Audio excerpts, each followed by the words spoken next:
Welcome. Good morning to those of you on the West Coast. Good afternoon to those of you on the East Coast, and a big hello to everyone in between. My name is Dan Balkaran, as you can see on the screen. I'm an employment lawyer at Samfiru, Tumarkin, LLP, which, as always, is Canada's leading employee-side employment law firm. A couple notes of housekeeping before we get started. If you need to get a hold of us, you can do so at employmentlawyer.ca. help at employmentlawyer.ca, and 1-855-821-5900. As I said earlier, I'm Dan Balkaran, and I'm going to be answering all your questions about all things employment law for the next 30 minutes or so, if you can. Some days we have a huge amount of questions. Please get them in as soon as you can. I may not be able to get to all of the questions if you send them later in the broadcast. Okay, let's get started. Okay, Amar asks, if union membership votes no to take a grievance to arbitration, what to do?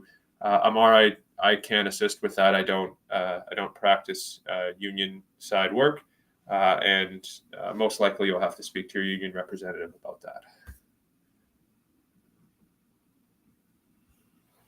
Dalton asks, are there any situations in which severance may still be owed past the 2-year deadline? So what Dalton is asking is about limitation periods. So in all jurisdictions in Canada, if there's been a civil wrong, in this case, a termination of employment, generally speaking, there's a 2-year limitation period to file an action in court. If that 2-year limitation period is breached, then your right to file an action in court goes away, or is eliminated forever, we'll say, expires, and you effectively lose your right to any entitlement to severance money. And the reason for that, the reason for that is that there's a public policy. There's legislation with respect to limitation periods that says, the defendant in any action has a right to know about that he or she or it is going to be sued, and therefore, if someone takes longer than 2 years after they discover the claim, so it has to be after they discovered that they had a claim. And so in other areas of the law, you can have more than 2 years elapse because it may take that individual longer than 2 years to discover that there has been a civil wrong. But in this case, when you've been terminated, when you've been fired. And so you'll have 2 years from the date of termination to bring a claim. Now, Dalton, to answer your specific question, if your termination happened around or overlapping with the pandemic, a lot of jurisdictions extended their limitation periods by 8 or 9 months. So it could be that you have an extra 8 or 9 months to bring to file your action. And the reason why you lose your right to bring an action or your right to severance in the event that you've missed a limitation period is because, generally speaking, employers don't give you money after they've terminated you out of the goodness of their hearts. These businesses give you money because you force them to do so by bringing your claim before the court system. So they have to deal with you reasonably, because if they don't, you can take your matter in front of a judge, and the judge will decide how much money you're owed. So if you don't have the ability to access the court system because more than 2 years has elapsed, then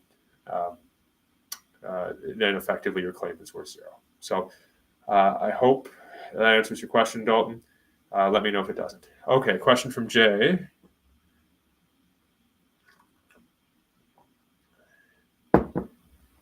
In the event you've gone through additional security clearances for some shifts, does the employer have to pay for that time? I guess what you mean is the training, the additional security training that was a requirement of some of your shifts or some of your job. You want to be paid for the time for the training. And generally speaking, employers, when they send you to work-specific training, will pay you for that time. If they don't, it's a really interesting question. I don't know the answer to that question. I would assume that they have to pay you for the time if it's something that your work mandates. If it's something that you want to do and your work gives you time off to take that course, then it wouldn't pay you. So, but I actually don't know the answer to that question. It may be covered in the Employment Standards Act of your particular jurisdiction. My assumption is that, yes, you should be paid for time getting education in some area that your employer mandates, because it's still work. And the question is, do you have a choice about whether or not you can go? So, but really, if they didn't pay you for it, it may be that the best resolution for you there, Jay, is to see if you can sort that out with your employer directly. Okay, this individual does not have an identifying name. I'll just call them RC. When do you have to accept a temporary layoff from an employer? It's a really interesting question. Okay, so to back up here a second, the central component of employment is that you exchange your labor for money indefinitely. Okay, and so some employers can place employees or do place employees in a state of temporary layoff. It's effectively a suspension by another name. It's where the labor for money relationship is temporarily or theoretically temporarily interrupted. So now you're not exchanging your labor for money. You don't get any money, and you don't provide any labor. And the idea is that sometimes employers have cash flow issues such that, sorry, bear with me here, have cash flow issues such that, or financial challenges such that they can't afford to pay some employees for a period of time. But both the employer and the employee want to maintain the employment relationship. And so for a period of time, the employer can stop paying the employee. And then once that financial period of difficulty is dealt with in some manner that allows the employer to bring the employee back, the employee returns to his or her job. So that's called a temporary layoff. Now, I would assume all jurisdictions under governing minimum employment legislation, there'll be an end point to how long you can be on that layoff for if you choose to end as the employee to trigger the end of your layoff. So, for example, in BC, that's 13 straight weeks. If you're on layoff for 13 straight weeks, your employment is terminated by operation of the Employment Standards Act if you're a provincially regulated employee. And the reason why that occurs is then you are able to pursue severance remedies at that point in time, because your employment has effectively been terminated by the not bringing you back to work. Now, it's important to understand that this is not automatic. You have to trigger it as the employee. Otherwise, the employer can just theoretically leave you on layoff for indefinitely. And this became a major issue, although it's generally not, but it became a major issue during the pandemic when everyone, or I shouldn't say everyone, but a substantial portion of the economy was placed on temporary layoff. And then I know different jurisdictions did different things. In British Columbia, we extended the layoff a couple of times, that from the maximum period of layoff from 13 weeks outwards until it was a maximum of whenever the layoff started in March 2020 to a maximum of August 30th, 2020. And then there were other, provided there were agreements with employees, they could be extended even further. And the reason why the employees agreed to these extensions was due to they all wanted their jobs back when the pandemic ended. And so that's what a temporary layoff is. It's just this temporary suspension of the money for labor exchange. Okay, so your question though is, when do you have to accept a temporary layoff from an employer? Well, unless it's in your employment contract, your employer doesn't have a right to do it, to impose one on you. So you can reject it right away. But generally speaking, but I wouldn't do that without talking to an employment lawyer first to make sure it's not in your contract. But you can reject, generally, most of the time, if it's not in your contract, you can reject a temporary layoff right away. You can say, listen, employer, when you decided to stop paying me, so we have this labor for money relationship. When you stopped paying me, you have effectively terminated my employment. You've constructively dismissed me because paying me money was a fundamental term of employment, and therefore you owe me severance. Now, Why would you want to do that? Well, maybe you don't want to work with the employer anymore. Maybe there's a substantial amount of severance money coming to you. Maybe this is the only time you're going to be able to move on with some money from the employer. But before you have to understand, though, if you're wrong about this, you have effectively quit. So you want to get an employment lawyer to review your situation right away. And you have to understand that when you do this, there's no going back. You no longer have a job that, well, I shouldn't say there's no going back. You no longer have a job there. It's over. You've effectively terminated yourself. Okay. Now, if, however, the employer says to you after you've triggered your termination, you know what, come on back to work, provided that there's no underlying, provided you're returning to the exact same job you left, more or less, and there's no development of we'll call it embarrassment, hostility, acrimony, that kind of thing, that you're not returning to a poisoned environment, then you have to go back. Only now you've perhaps gotten lawyers involved and triggered your own termination. There's a lot of bad blood. So these things are incredibly complicated. If you're thinking about rejecting a temporary layoff, you should talk to an employment lawyer first before you do that. And if you want to reach us, you can do so at employmentlawyer.ca, help@employmentlawyer.ca, and 1-855-821-5900. Okay.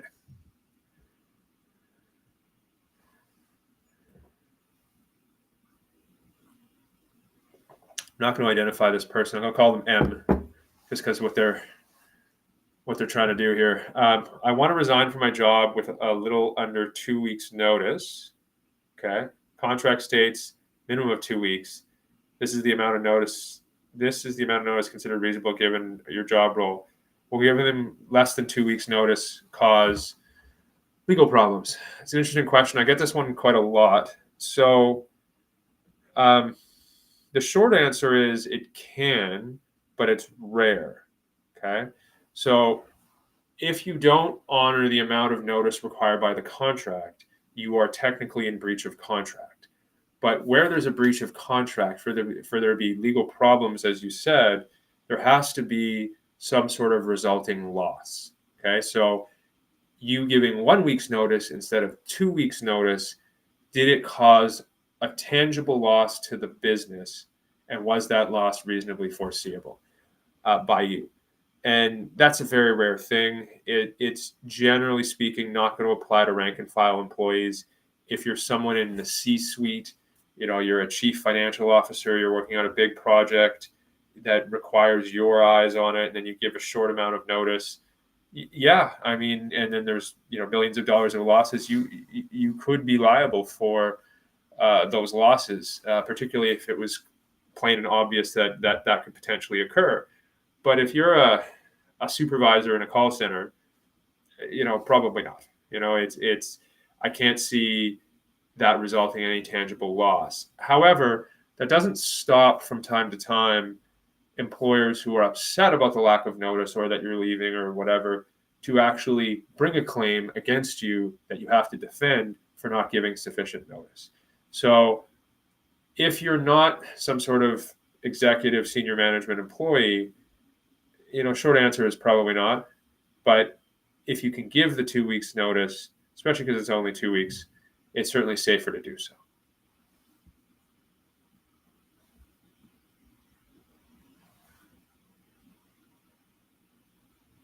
Okay, Amar asks, human rights violation by the corporation. Can we approach the Human Rights Tribunal after termination of the job? Well, certainly, that's one of the whole points of the Human Rights Tribunal is if there is discrimination on the basis of a protected ground, so if your age, race, ethnicity, sexual orientation, gender identity, ancestry, family status, religious belief, criminal record, disability, there's a whole bunch of other ones, sincere political belief.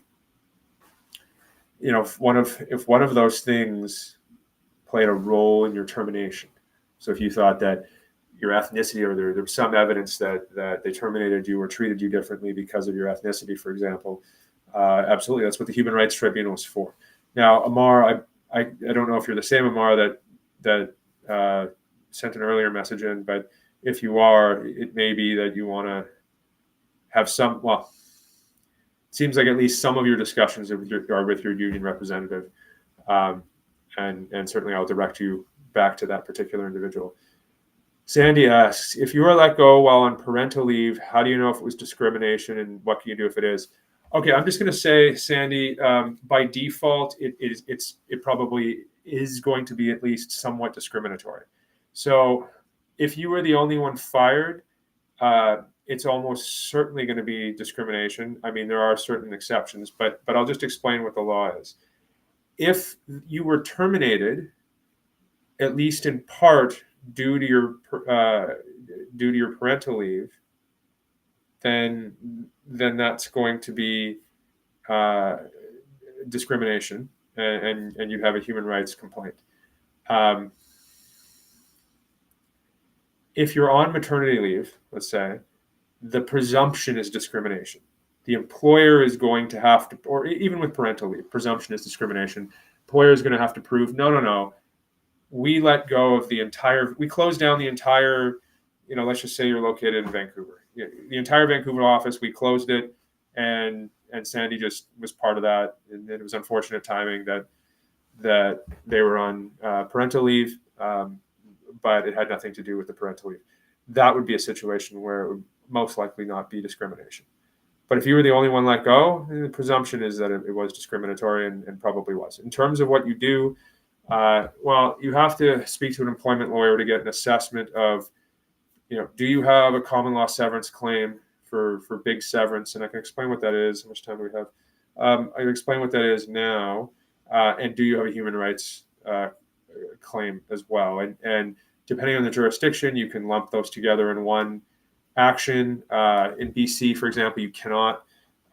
Human rights matters are entirely the jurisdiction of the Human Rights Tribunal, and are completely separate from a court action or any other forum. So you have to understand how that all fits together in your jurisdiction, and then marshal your claim in such a way that provides the best chance for the most success for you. We'll say that. But if you were terminated while on a parental leave, it may be discrimination, and you certainly may have a human rights complaint. When I was talking earlier, how many questions do we have left here? Quite a few. Okay. When I was talking earlier about assessing, so at minimum you may have a human rights complaint, but you may also have a severance claim. And so depending on what your employment contract says, you may be entitled to what I'll call big severance. There's a small severance, which is statutory. It's roughly 1 week per year service to a maximum of 8 weeks. Big severance comes from decisions by courts. It's roughly 1 month per year of service to a maximum of 24 months, depending on your age, your length of service, and position. And so it may be beneficial for you to bring a wrongful dismissal action with the human rights complaint riding sort of sidecar to the court action or the wrongful dismissal action. But you'll have to talk to a lawyer to assess that. If you want to speak to us, you can do so. Employmentlawyer.ca, help@employmentlawyer.ca, 1-855-821-5900. Okay, Grace asks, to what extent is micromanagement considered hostile? I'll add a second component to that. What does hostile get you at law? And the answer is nothing. Harassment will get you not very much either, but harassment can imply either impact your safety, in which case you may have some sort of occupational health and safety remedy. If the harassment is bad enough and you've asked it to stop and it goes on for long enough, after that, it can also be a constructive dismissal, although it's very, very rare. But what you're describing, micromanagement, well, first of all, hostility isn't anything. It's unless you're, well, I'm not even going to say that. It in certain circumstances, if you've been made an offer of reemployment, an environment of hostility can be a problem. But if you're just experiencing bad management from your boss or you don't get along, that's the law doesn't commercially criminalize humans not agreeing with each other. So in an employment context, so probably nothing, Grace, but you can assess that with an employment lawyer. I suspect it's not going to necessarily get you anywhere. And in a free labor market, you're always free to vote with your feet, right? Like, I don't like my boss, so, or let me rephrase that, you don't like your boss, so you could always go work at somewhere else. You can look for another job and then go to that other job. That is certainly open to you. Renee asks, if a company terminates you and refuses to pay any severance, claiming you were an independent contractor, how long will it take an employment lawyer to prove misclassification and get severance? Okay, so there's some assumptions in there. We'll just say that there are three classes of work services. There's employee with full rights to severance, dependent contractor with some rights to severance, and independent contractor, no right to severance. Now, the core question, so lots of the economy is paid as an independent contractor for cost reasons, and are actually employees, right? And the test is who, if you really analyze it from an objective perspective, who does that particular individual work for? The company or themselves? The answer is themselves. They're an independent contractor. If the answer is not themselves, they're either going to be a dependent contractor or an independent contractor. Okay, so these cases are they can be challenging. It all turns on the facts. Okay,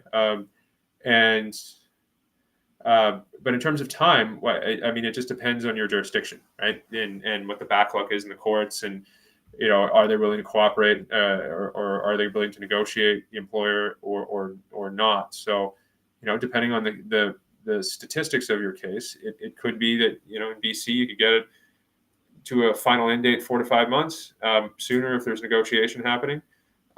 But in some jurisdictions, it could take a couple of years. So, you should probably talk to an employment lawyer, Renee. If you want to get a hold of us, you can do so at employmentlawyer.ca, help@employmentlawyer.ca, and 1-855-821-5900.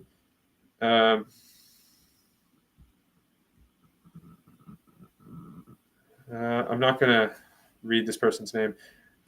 New question. My boss has been skimming hours off the top of what I've worked, reducing the recorded hours a week or so later. I don't understand how you can skim hours. I noticed and started taking screenshots to be sure, but now that I'm 100% sure that is happening, what should I do? Okay, so I'm not going to answer this question through this forum. And the reason why I'm not is because I don't want to be, looking at a one paragraph snippet. I don't want to be the reason why you take action that causes you to get fired. Okay. You need to talk to an employment lawyer immediately. I'll give you all the information at the end when we're done. Because there are different things you can do with that information. And even then, this is less of an employment law question and more of a risk question. And what is the hierarchy like in your business? Is the owner or HR going to be receptive to hearing these things?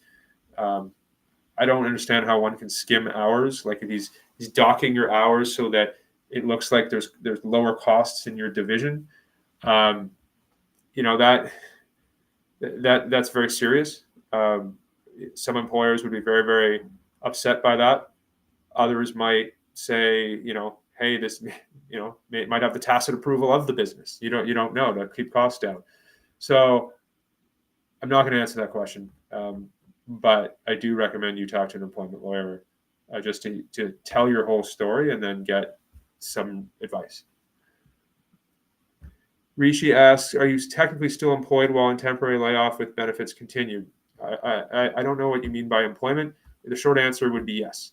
You're still an employee until such time as your employment ends, either by the end of the layoff period or by the end of the layoff period, or you triggering your constructive dismissal.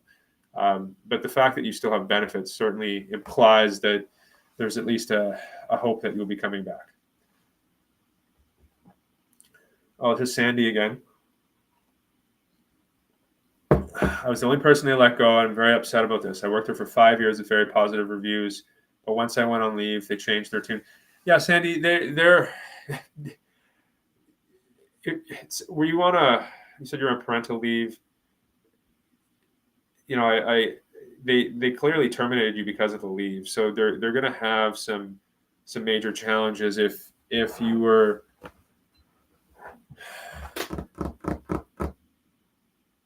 I guess even paternity leave would cover that. It sounds like you have a claim. You may have a good claim to severance, but certainly you have a human rights complaint, a human rights claim, and you should talk to an employment lawyer right away.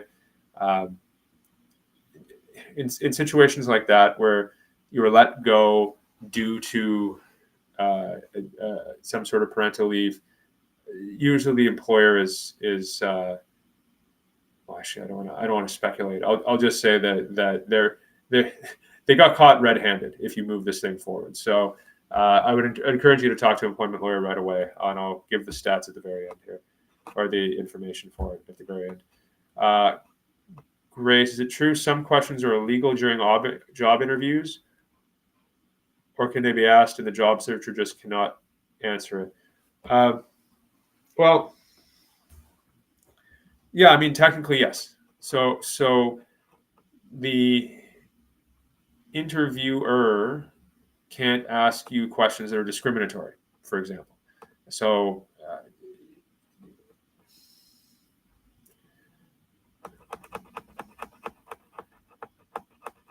I would imagine there are components in the Human Rights Code, and this is not something that's core to my legal practice, but questions about ethnicity, race, sexual orientation, these kind of things, I imagine those are not permitted based on the Human Rights Code.